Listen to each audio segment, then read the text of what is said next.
عالی بود، مرسی. مرسی، هنوز تو شوکم.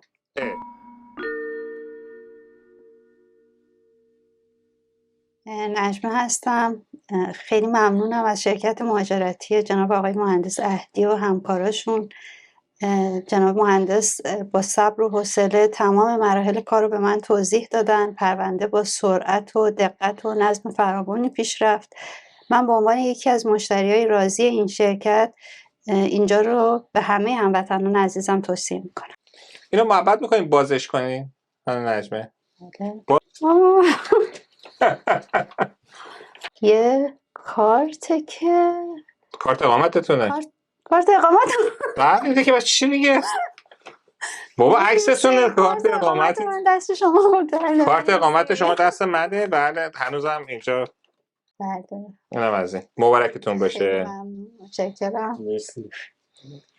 آره پس خوب بود دیگه. عالی بود، مرسی.